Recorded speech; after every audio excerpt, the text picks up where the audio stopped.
Everyone thought Claire would marry Daniel. Their relationship was the kind people envied. 6 years together, a house in the suburbs, and a love story that seemed like something out of a movie. So, when the wedding invitations went out, nobody was surprised. The big day was set, the venue was booked, and everything seemed perfect. But as Claire stood at the back of the church in her lace gown, bouquet trembling in her hands, her heart was thundering not with joy but with panic. The guests rose. The music swelled. Her father squeezed her hand and whispered, "It's time." She took one step down the aisle, then another. And then, halfway to the altar, halfway to the man she was supposed to spend her life with, Claire stopped. Gasps rippled through the crowd.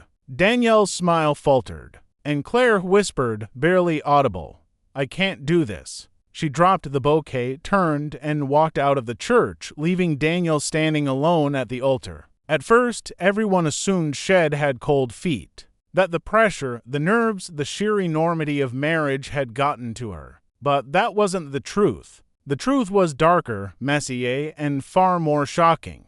Because Claire hadn't left Daniel out of fear of commitment. She left him because she discovered a betrayal just hours before the ceremony. The night before the wedding, Claire had been restless. She slipped away from the rehearsal dinner earlier than most, claiming exhaustion. But really, she needed air, silence, and space to breathe.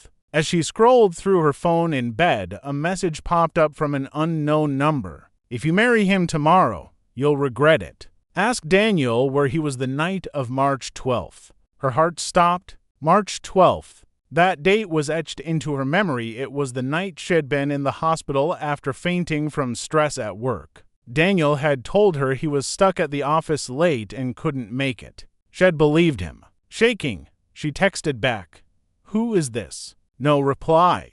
But the damage was done. Her mind raced, suspicion gnawed at her. And then, almost without meaning to, she opened his laptop, the one head carelessly left on the desk in their shared office. She knew his password. She always had. Her hands trembled as she clicked through his messages, his emails. And there it was, proof. Dozens of late-night conversations with her bridesmaid, her best friend, Hannah. The messages weren't innocent. They were confessions, flirtations, and worse plans. "They'll come over after Claire's asleep. We have to stop, but I can't stay away. I know tomorrow is the wedding, but I can't stop thinking about you." Claire's stomach turned. Her best friend, her maid of honor, the person who was supposed to stand beside her in the most important moment of her life. Suddenly, everything clicked. Danielle's absences, Hannah's too intense support, the secret glances between them. That night, Claire didn't sleep. She sat by the window in her gown bag, veil draped across her lap, and watched the sunrise. By morning, her decision was made. She wouldn't confront them. Not yet. Not with everyone watching. She wouldn't give them the satisfaction of drama or tears or explanations. She would destroy them with silence. So at the altar, Claire turned and walked away. Daniel chased her outside, his voice frantic, pleading, "Claire, wait. What are you doing? Come back." She spun on him, her eyes burning with fury. "Ask Hannah where she was on March 12th. His face drained of color. He opened his mouth, but no words came out. The guests inside whispered, confused, while Hannah sat frozen in her chair, pale as a ghost. Claire didn't wait for answers. She tore off the veil, dropped it onto the church steps, and walked away from the life that had been built on lies. Behind her, the wedding bells never rang. And though the guests would gossip for years, none of them ever guessed the full truth that it wasn't fear of marriage that stopped her that day. It was the betrayal of two people she thought she loved most. When Claire left the church that day, she thought she'd feel free. But freedom didn't feel like fresh air in her lungs. It felt like her chest was collapsing under the weight of humiliation. She didn't just lose a fiancé and a best friend. She lost the future she thought she'd built, and in front of nearly 200 people, she had to dismantle it in real time. By the time she reached her parents' house, her phone was exploding calls, texts, voicemails. Daniel, Hannah, even mutual friends demanding explanations. The world wanted answers, but Claire wasn't ready to speak. For 3 days, she didn't leave her childhood bedroom. The wedding dress hung in the corner like a ghost, mocking her. On the 4th day, Hannah showed up. Claire's mother opened the door and called upstairs, "It's Hannah. Should I send her away?" Claire's heart pounded. She wanted to scream yes, but against her better judgment, she whispered, "Let her in." When Hannah entered, she looked nothing like the polished, confident woman who'd been ready to stand at the altar. Her eyes were swollen, her voice shaky. "Claire, please," she began, "I need to explain." "Explain what?" Claire's voice was cold. "How you could sleep with the man I was about to marry. How you stood by me at dress fittings, cake tastings, and rehearsal dinners knowing what you were doing behind my back." Tears welled in Hannah's eyes. "It wasn't supposed to happen. I swear, it started as nothing. He kissed me and I told him it was wrong, but then you kept going," Claire snapped, cutting her off. "Don't pretend you're the victim here." Hannah broke down, sobbing. "I never wanted to hurt you. You're my best friend. I don't even love him. It was stupid, reckless, and I hate myself for it. But please don't throw away 16 years of friendship over this." Claire stared at her, fury and grief warring inside her. 16 years of friendship. Countless sleepovers, secrets, laughter, heartbreaks shared. And now, betrayal. "You already threw it away," Hannah, Claire whispered. "You burned it to the ground the moment you touched him. You don't get to ask me to sift through the ashes for scraps of what's left." Hannah cried harder, but Claire turned her face away. She couldn't look at her not without remembering those text messages, those stolen nights. Finally, Hannah left, her sobs echoing down the hallway.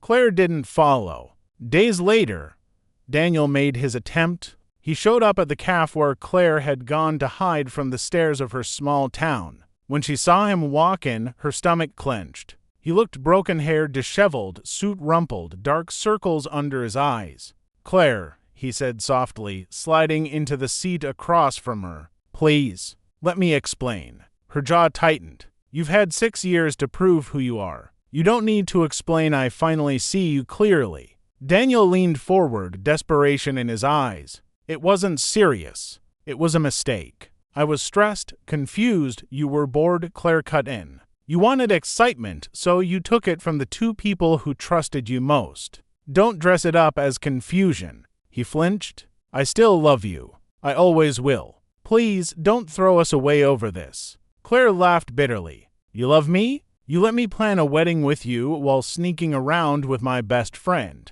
That's not love, Daniel. That's cowardice." For a moment, silence stretched between them. Then Danielle's expression hardened. "So that's it. 6 years, and you won't even try to forgive me." Claire met his eyes, steady and unflinching. "No. Because if I forgive you, I'm telling myself I deserve this. And I don't." She stood, left money for her coffee, and walked out, leaving Daniel at the table, staring after her just as she had left him at the altar. The whispers in town lasted for weeks. "Did you hear? She left him during the vows. She found out he was with her best friend." Imagine the humiliation. Everywhere Claire went, she felt eyes on her. But slowly, the gossip died down. People moved on. And in that quiet, she found a strange kind of strength. She enrolled in a photography class she'd been putting off for years. She traveled to Italy with her cousin, something Daniel had always dismissed as too impractical. She began to rediscover who she was, not Danielle's fiancée, not Hannah's best friend, but Claire. One evening, months later, she received a letter. No return address, but the handwriting was Hannah's. Inside, just one line. "I'll never stop being sorry, but I hope one day you'll remember me for more than my worst mistake." Claire folded the letter carefully and tucked it into a drawer. She didn't forgive Hannah. Not yet. Maybe not ever. But for the first time, she didn't feel the raw ache of betrayal. She felt free. And as she looked at the sunset through her camera lens, capturing the golden light spilling over the horizon, Claire realized something. Walking out of that church wasn't the end of her story. It was the beginning.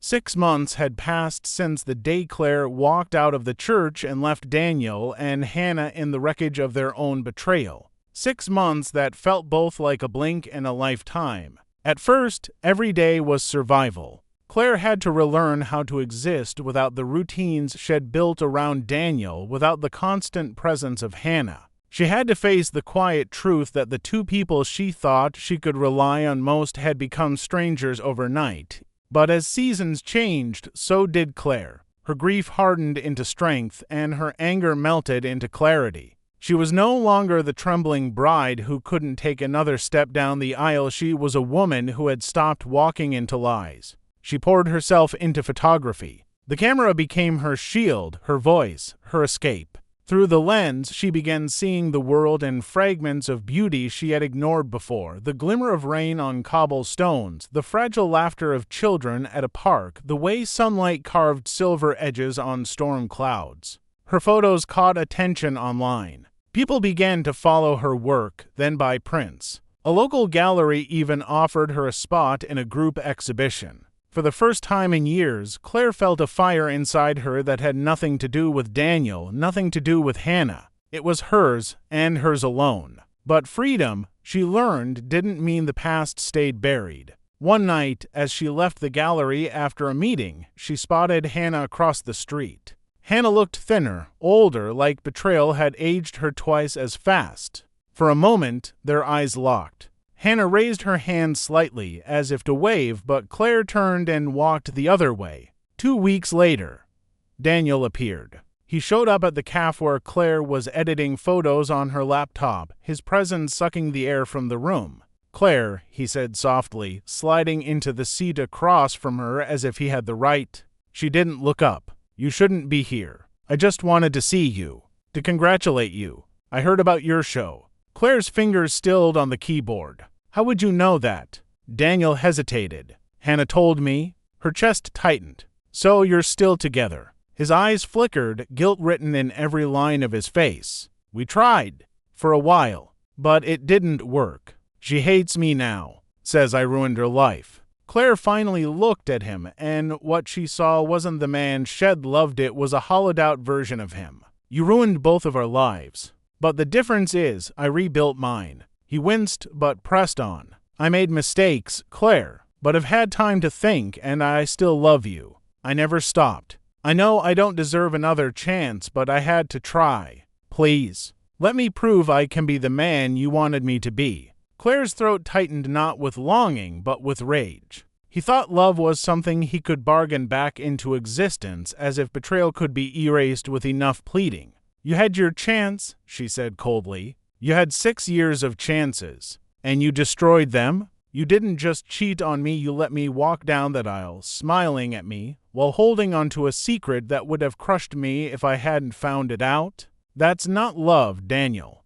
That's selfishness dressed up as devotion." His face crumpled, but Claire didn't flinch. She packed her laptop, stood, and looked him in the eye one final time. "You don't get to be part of my story anymore." And with that, she walked out. Months rolled into a year. Claire's career flourished, her photography was featured in a national magazine, and she began traveling for her work. The girl who once thought her future was a wedding in a small town now stood on mountain tops in foreign countries, capturing beauty she'd never imagined she'd see. But betrayal has a way of echoing. One evening, while preparing for a trip, Claire received an anonymous email. The subject line made her heart stop. "You don't know everything." Attached was a single photo. Daniel and Hannah. In bed. The date stamp.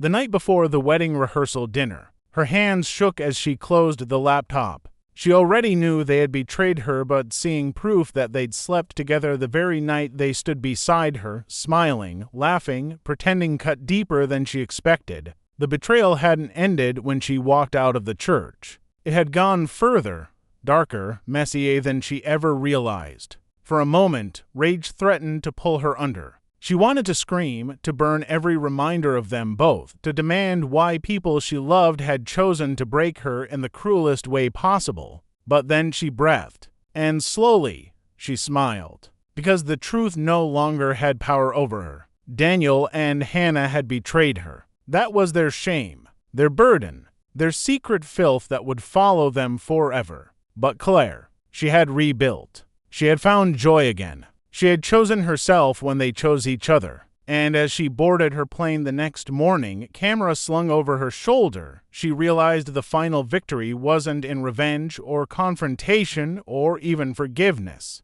It was in living a life so full, so vibrant, so untouchable, that betrayal could never break her again.